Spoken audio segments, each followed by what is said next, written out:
Hey everyone, took me longer than I hoped, but I'm finally back with part 2 of the 3dfx Voodoo 3 1000 repair and enhancement series. In part 1, I got these two cards all cleaned up, I replaced some missing and broken surface mount components, and I took a close look into the rather terrible thermal situation on these, but was really happy to see that both are working just fine, and that means that both of them are going to get some special treatment. Today is all about the enhancements. And as I mentioned in the last video, both of these cards have higher spec memory than is necessary, meaning that there is some pretty seriously untapped potential here. They have 6 nanosecond rated SGRAM that's good for up to 166 megahertz. That's much higher than the actual clock speed they're running at, which is only 125. The Voodoo 3 Avenger core is identical across all of the models, with the 1000 being both underclocked and undervolted compared to the higher end cards. So the goal today is going to be to take this value-oriented card 2 tiers higher to at least Voodoo 3 3000 performance levels. So from one of these to one of these. But that means it's going to need some better cooling and a boost in V-core.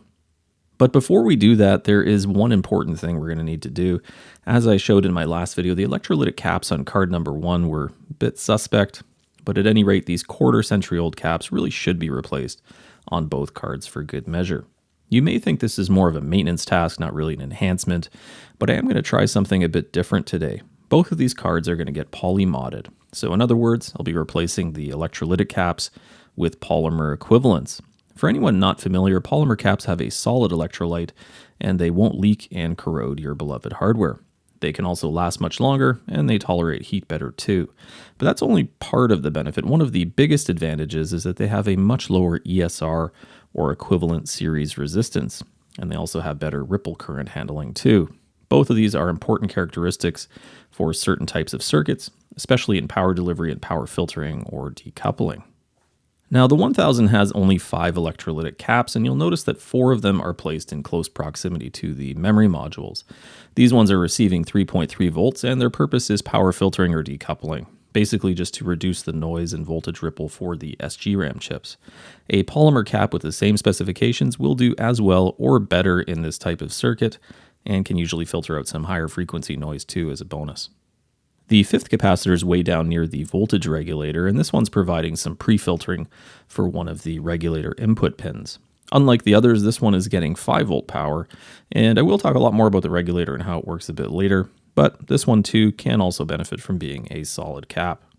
So I've actually got 2 different brands and spec of polymer cap here. The first are Panasonic OS-CON series caps, very well known and high quality. I got the same 10 microfarad capacitance value, but I couldn't get the same dimensions with a 16 volt rating like the original caps, so I got 10 volts instead, which is totally fine. 16 volts is really overkill anyway, because these won't see more than 3.3 volts for the memory or 5 volts for the other one by the regulator. Sometimes manufacturers will use higher voltage rated electrolytics because they usually have improved ESR figures, and could be why they did that. I'm not 100% sure, but that will not be an issue with the polymers. The second batch here is a little different. So these ones are made by Wurth, and I don't have much experience with their caps, but apparently they have a good reputation when it comes to polymers. These ones are actually a little bit beefier. I wanted to try some 15 microfarad caps for a 50% increase in capacitance. On paper, they also have a lower ESR value and better ripple current handling compared to the Panasonics, but not quite sure if Panasonic just is really conservative with their spec sheet details. Nonetheless, thought it could be interesting to upsize these a bit, just see if it makes a difference at all. I'll be using the Wurth caps on card number 1, and card number 2 is going to get the Panasonics. I'm not going to go through the recapping process today since I've covered this in some past videos, but check out the link in the description for the process I like to use for removal and installation. I think the result looks good. The color accents on the polymer caps give just a small hint that this card has something special going on behind the scenes, so I think that's a nice touch. I did try to get some peak-to-peak ripple and noise measurements before and after the recap, but I had a lot of issues getting repeatable results, even if I did keep the grounding location consistent. So I seriously doubt the accuracy of my readings here, but even though they were all over the place between attempts, they were consistently lower all over the place, if that makes any sense. I'd say the improvement is probably in the 20 to 40% range, depending on where I measured on the PCB. So yeah, seems the polymer caps have made a measurable improvement here. I just can't confidently say how much exactly. Okay, so these cards are now officially better than new, I dare say, and I think the obvious next step is going to be to sort out some kind of a proper cooling solution. As I mentioned in my last video, skipping out on a heatsink was a pretty ridiculous and horrible cost-cutting measure. Big mistake on the part of the manufacturer, because I measured temperatures well beyond 100 degrees Celsius, even exceeding 3dfx's maximum rated temperature of 105. And this was in ideal conditions, air-conditioned room, open test bench, so I can only imagine how hot one of these things would get in your average PC tower from 1999. The Voodoo 3 is somewhere between 5 and 8 watts depending on the model, so we don't really need anything extravagant here, but we do need something, anything. No heatsink at all is not an option, and obviously increasing voltage is just out of the question until we sort this out. For these, I'm going to use a very simple 40 millimeter aluminum heatsink. And I believe these are 11 millimeters tall, so not overly large, more or less the same you'll see on a Voodoo 3 2000. Actually, I think it might be a little bit taller. But yeah, we're going to go a step further though, and we're going to attach a 40 millimeter fan to it. This will make all the difference, since technically even the 2000 and 3000 just run way too hot passively.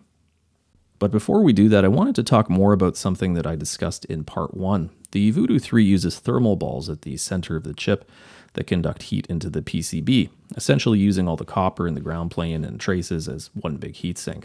It's definitely effective and probably the only thing that's keeping the 1000 from completely melting down, to be perfectly honest. I made mention of this metallic area at the rear of the PCB that isn't covered in solder mask, and the thermal balls make contact just on the opposite side of this. I speculated that the holes here may be to take advantage of convection, and suggested it may not be a good idea to block them with a heatsink like some people do. That actually sparked some interesting discussion in the comments from people, well, who know a lot more about PCB design than I do, and it seems that their purpose is actually quite simple, and I was overthinking things. They really are nothing more than vias in a grid pattern. They basically provide a way to conduct heat from the surface layer to the ground plane, I assume, where most of the copper is. It was suggested that filling vias like this with solder is often best practice too, for better heat conductivity, which makes perfect sense. So anyway, I take back what I said about blocking the holes, and I'm going to do just that as a bit of an experiment here today on card number 1. I found a heatsink that is exactly the right size to make contact with this area. It is 14 by 14 millimeters, and this one's only 7 millimeters tall. Just going to use a bit of thermal tape to attach it. And I did want to do this before I put a heatsink on the front of the card. That way I can see the maximum effect it can have, if any. And if it does work, we should see a decrease in core temperature and the temperature of the surrounding PCB as well. And if it doesn't make much of a meaningful difference, I'll probably just remove it. It is a bit awkward having a heatsink sticking out of the back of the card. But anyway, let's see what happens here. Not gonna lie, feel a bit funny testing a Voodoo 3 with a heatsink at the back but not the front. But all in the interest of science, right? So, did it help? Well, yes and no, I would say. The core still crept up to beyond 100 degrees Celsius. May have shaved off a degree or two, but the only noticeable thing I can say for certain is that it took a lot longer to get to that temperature. But yeah, I mean, at 14 by 14 millimeters, this heatsink just can't dissipate the heat quickly enough to be beneficial on its own. All it's really doing is just delaying the inevitable meltdown that's happening on the other side of the card. But if we pair it up with a larger heatsink on the front side that'll do most of the heavy lifting, I'm pretty sure it will have some positive benefit. It is definitely working though. It's hot enough to burn my finger after touching it for a few seconds. And as you can see, that little heatsink is glowing hotter than the sun. Well, not quite, but 75 degrees is still pretty hot in my book. Yeah, it is a little awkward looking, but hey, I'm going to leave it on card number 1 just for fun. And later on, we'll compare card 1 and card 2. As you can see, there are no through holes here for heatsink clips like on the 2000 and 3000, so we're going to have to use some kind of an adhesive. I considered using thermal epoxy, but really didn't want to do anything totally permanent to these cards, so I'm going to use some double-sided thermal adhesive tape instead. I actually scraped off the stuff that came with these heatsinks, and I'm going to be using a roll of slightly thicker tape that I've had some good success with in the past. One important thing to be aware of is that the Avenger chips that I've seen are all slightly concave for some reason. They're slightly higher around the edges than they are at the center, and this can be a major problem. If I was to take a heatsink with pre-applied thermal tape that goes right to the edges and just attach it, it actually wouldn't make any contact at the center of the chip at all. There would be contact around the edges and an air gap where the actual heat source is, which is not a good thing for thermal conductivity, that's for sure. The easiest way to get around this is to apply a piece of thermal tape that doesn't extend to the edges of the chip, so keep it a few millimeters away from each side. This is also why I'm using some slightly thicker tape so that it'll stick out a bit more and clear the chip's higher edges. Another option would be to use tape just around the perimeter and then put a generous bit of thermal paste at the center. This would probably conduct heat better, but not sure how securely it would actually hold to the chip. So bottom line, a lot of different possibilities here. Some are easier to do than others. Some are more effective than others. You just have to do some experimenting and see what works for you. But I'm going to go for simplicity and reversibility here today. After getting the heatsink attached, I was surprised to see that it still wasn't making contact at the center. Turns out the corners are actually a bit higher than the edges, so I had to experiment a few times to find a shape that worked best. In the end, I used something that looks like this. Stayed far away enough from the corners, and it still made good contact at the center where the heat source is. I gave it a gentle twist to try to pop it off, and yeah, it is on there really well, and you'd need some very intentional force to get it removed, so I really don't think it's going anywhere, and I'm quite happy with how that turned out.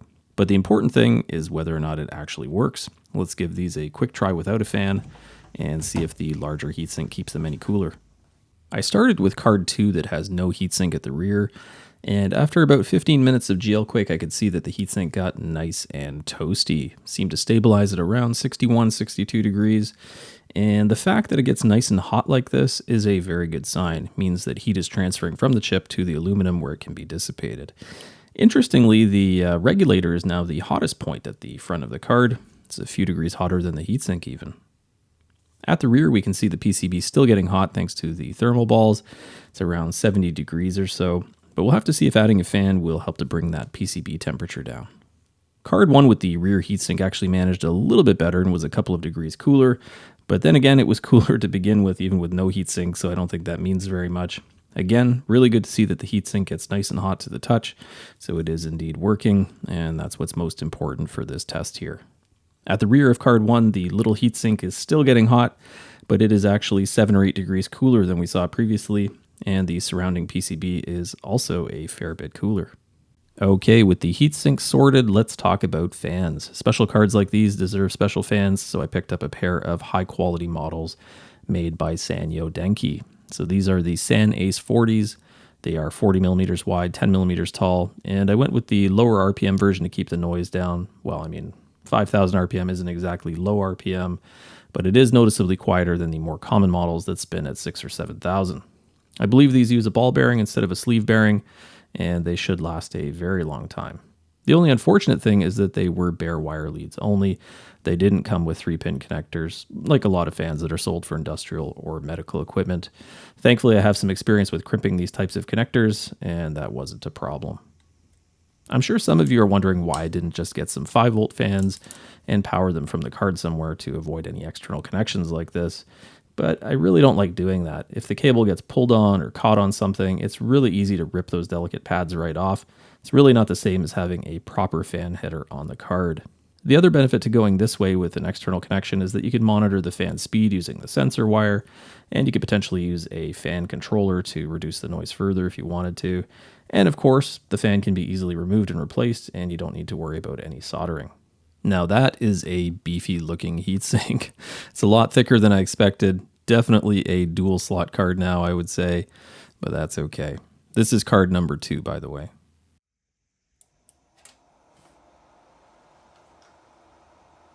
The noise really isn't all that bad. It's probably hard to tell in the video, but most of what you're hearing is the power supply and CPU heatsink.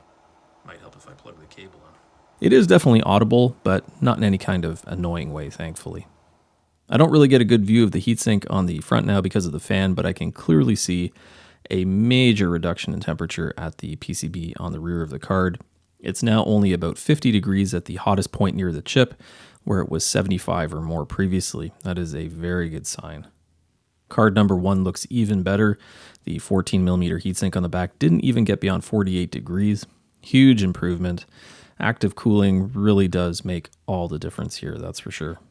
I'm confident these cards are ready for some extra voltage, but before we do that, we're going to get some baseline overclocking results again. If you recall in my last video, they managed about 153 megahertz with solid stability.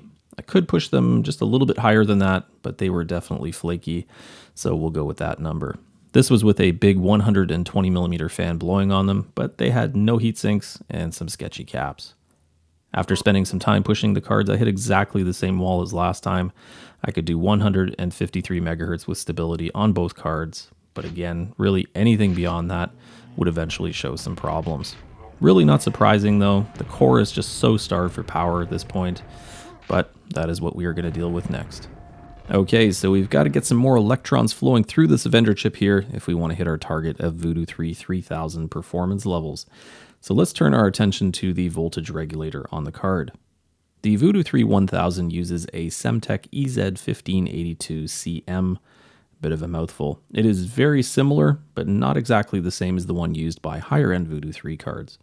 The Voodoo 3 2000 and above use the Semtech EZ1580CM. Both are dual input variable output voltage regulators. They have the same pinouts, the same 2.8 volt maximum output, and they work essentially the same way, but the big difference is their current rating. The 1580 is rated for up to 7 amps and the 1582 only 3 amps, or depending where you look in the datasheet, 7.1 and 3.1 amps respectively. But yeah, big difference there, and obviously another cost-cutting measure to keep the 1000 as cheap as possible. But because of this difference, we will need to be very careful about how far we push the card. If we check out the datasheet, we can get some current ratings for the various Voodoo 3 models.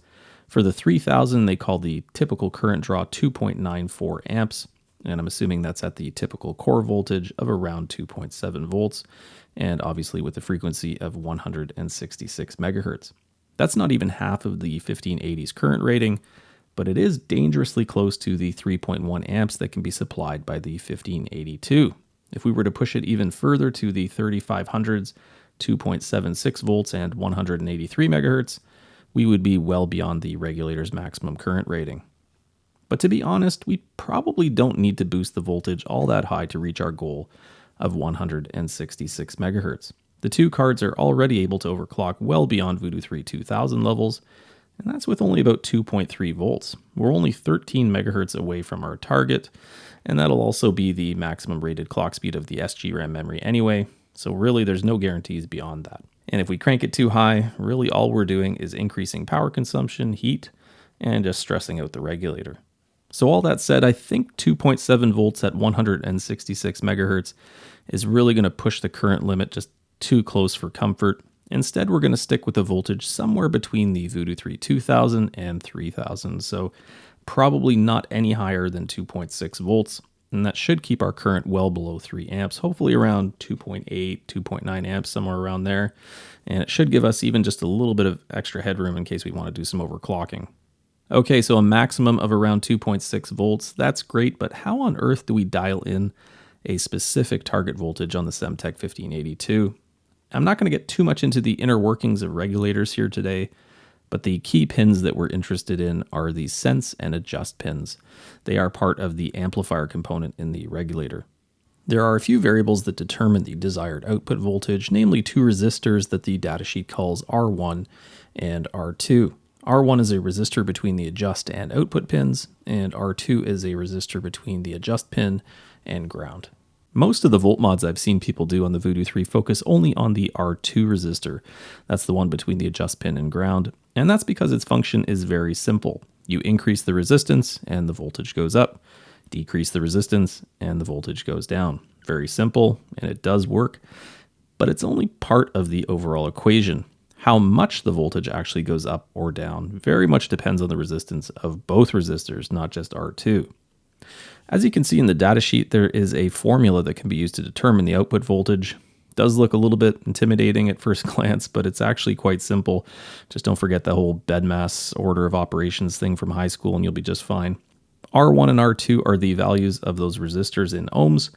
Vref, or reference voltage, should always be around 1.25 volts for this regulator, and the I-adjust, or adjustment current, has a typical value that is defined in the datasheet of, I think it was 50 microamps, so that is 0.00005 amps. And yeah, there's going to be some variability from regulator to regulator, card to card, but it should be pretty close. We are going to calculate some values, but I'd like to see just how accurate this equation is. So I'm going to check out 4 different 3dfx models that use variations of this regulator. I'm going to get the resistor values and the actual output voltage, and I'm going to see if the formula holds up. I think it'll also be useful to document where these resistors can be found on the various cards. Okay, first card in here is the familiar 1000. This is card number 1. I'm getting 2.306 volts. Both R1 and R2 are near the regulator pins.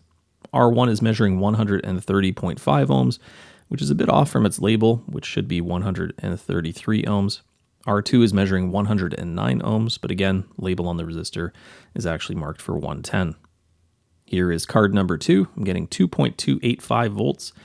I'm measuring 132.2 ohms for R1, which is pretty close to its label of 133, and R2 is 109.1 ohms with a label of 110.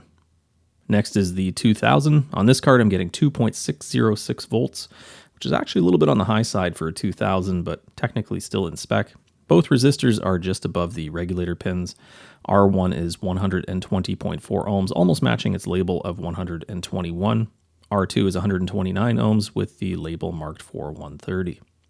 Next, the spicy 3000. I'm getting 2.705 volts, almost exactly what it should be. Both resistors are in the same position as the 2000 since they share the same PCB. R1 actually has the same value as the 2000. It's marked for 121 ohms, but on this card it's measuring 120.2, which is pretty close. R2's label is 140 ohms, but this one is measuring 139. And last but not least is the Voodoo 3 3500. I'm measuring 2.722 volts, which is just a smidge higher than the 3000. R1 is near the regulator pins and it measures 111.4 ohms, which is actually a bit off, should be 113 based on the label. R2 can be found on the back side of the card just opposite the regulator. Not a lot of space on the 3500, so not surprising. It's measuring 131.5 ohms. Again, a little bit off, should be 133. This card's an interesting example because R2 is actually lower than what you'd find on the 3000, yet the output voltage is higher. And that's because R1 is a lower value, so the equation still gives us a higher output voltage. And yeah, that's why you can't just look at R2's value alone. Rather than doing all of this math manually, I created a spreadsheet that calculates everything automatically. I've got 3 voltage output columns here. In red is the actual measured voltage. The calculated actual column is using the datasheet formula with actual resistance values for R1 and R2 that I measured.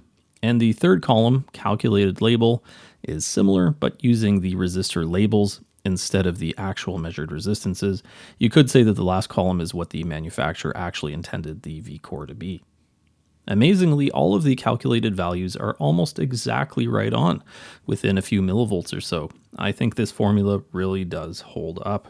Another interesting thing is that even though the actual measured resistance value was a bit low across the board, the voltage values are still almost exactly where they should be based on the label calculations. And that's because R2 is low, but so is R1, so they kind of counteract each other, and it's not really having much of a negative effect overall. The only exception is card number 1, which had R1 2.5 ohms below spec, but R2 was only 1 ohm below spec, so that led to it being off by about 17 millivolts. But hey, even that is really not all that far off, really. I'll put a link in the description below where you can download the spreadsheet if you want to modify it for your own calculations. Okay, so I'm confident this formula works. I can now use this spreadsheet to figure out what the resistor values need to be. We're still going to target a maximum of 2.6 volts in order to keep the current comfortably under 3 amps. So keeping R1 in place as is, I've punched in a bunch of common resistor values for R2. The values needed for card 1 and card 2 are going to be a little bit different because their measured value for R1 is also different, not by much, but I calculated them both separately for good measure. We've been pushing card 1 a little bit harder with the mods we've done so far, so I'm going to go right to our maximum value of 2.6 volts. We should get almost exactly that with an R2 resistor measuring 140 ohms. I'm going to be a little bit lighter on card number 2, and we're going to go for 2.55 volts instead. This is exactly what the Voodoo 3 2000's rated voltage should be according to the datasheet. The card should run a little bit cooler, and we'll see if it's still enough to hit our target of 166 megahertz. Here is the new 140 ohm resistor that's going to go onto card number 1.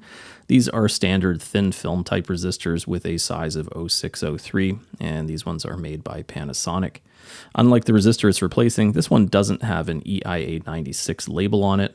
And speaking of those labels, I will include a link in the description to a very helpful site if you ever need to look these up. These things are tiny, but I'm just going to get a quick measurement here before installing it. Looks like it is 140.1 ohms, which is perfect. Just adding some flux on the old resistor here, and I'm going to use my knife tip to remove it. As you can see, my tip is just way too wide here. It's a bit of a pain in such a cramped space like this. I do still want to order a thinner knife tip, but just haven't got around to it, so this will have to do. But with the help of my tweezers, I was able to get it off cleanly. Next, I'm just using some copper wick to get the old solder off the pads, and then I'm going to give it a good cleaning with some isopropyl alcohol. Now for some more flux and the new 140 ohm resistor. I'm just holding it in place with tweezers, and I'm adding a tiny bit of solder with my conical tip. After getting it all cleaned up, I am quite happy with how that turned out. I went through the same process with card number 2. Thankfully, the resistor came off a lot more gracefully this time, shall we say. I gently pushed in the opposite direction with some tweezers, and that really helped. And the 137 ohm resistor was installed successfully. All right, moment of truth. Hey, no smoke, no flames. 2.592 volts, almost exactly right on. The formula predicted 2.598. I will do some overclocking, but first, let's check card number 2. And we have 2.542 volts, just a touch below the predicted 2.552. But yeah, always a good feeling when something in theory turns out to work as expected in practice. I didn't waste any time diving back into the overclocking. I started at card 1's previous best, which was 153 megahertz, and slowly increased the frequency from there. I was very happy to see that the card remained stable at frequencies it could never hit before. I started getting pretty excited once I passed 160 megahertz, and then I hit a wall at 164. It would consistently hang at that frequency after just a few seconds, so close to that 166 megahertz target. And after doing some more thorough testing, I settled for 162 megahertz as being what I'd consider the edge of stability. Not gonna lie, quite disappointing. But before I say more, let's give card 2 a go and see if it does any better. Card 2 also had no problems up to 162 megahertz, but unlike card 1, I could keep pushing. I was able to get almost stable, almost at 166 megahertz, but even though it was like 99% there was just a bit of flakiness going on, so I really can't say we hit our target on this card either. In the end, I'd say 164 megahertz is the edge of stability for card 2. It is impressive though that we were able to hit this with lower V-core than card 1, but yeah, still not quite enough for Voodoo 3 3000 levels, unfortunately. So the volt mod did help, but not gonna lie, I'm disappointed in the results. That's only an additional 9 megahertz on card 1 and 11 megahertz on card 2, and it took a pretty substantial increase in V-core to get there. And unfortunately, unless we're gonna swap out the regulator, it's unlikely we can push it any further than that. I had a hard time believing that that's all we could get with the extra V-core, and I went down a bit of a rabbit hole looking into things. But one interesting find was related to the Siemens 6 nanosecond memory. I didn't realize this, but even though it's rated for 6 nanoseconds, the datasheet only mentions that it can do 166 megahertz at CAS3 and some slightly higher subtimings too. Given this card was 125 megahertz, it's very likely it was configured for CAS2 with some tighter subtimings, so it is possible that it's not actually the core holding us back at this point, so that is something I'd like to investigate. I will be looking into some BIOS mods for these, not only to see if we can loosen up the memory timings, but also to find a suitable frequency to lock these cards in at. I've also got a few other things that I'd like to finalize, including some brackets for these, and of course I'd like to do some benchmarking to compare these to some other 3dfx cards. So I hate to do this to you, but this video is already getting too long, so there will be a part 3. I will try not to leave such a gap between them this time, so stay tuned for more. Thanks very much for watching. If you enjoy my channel, please consider supporting me on Patreon. You'll get early access to my videos, exclusive behind the scenes content, and some other perks too. As always, be sure to check out the description below for links and other useful information. Thanks again.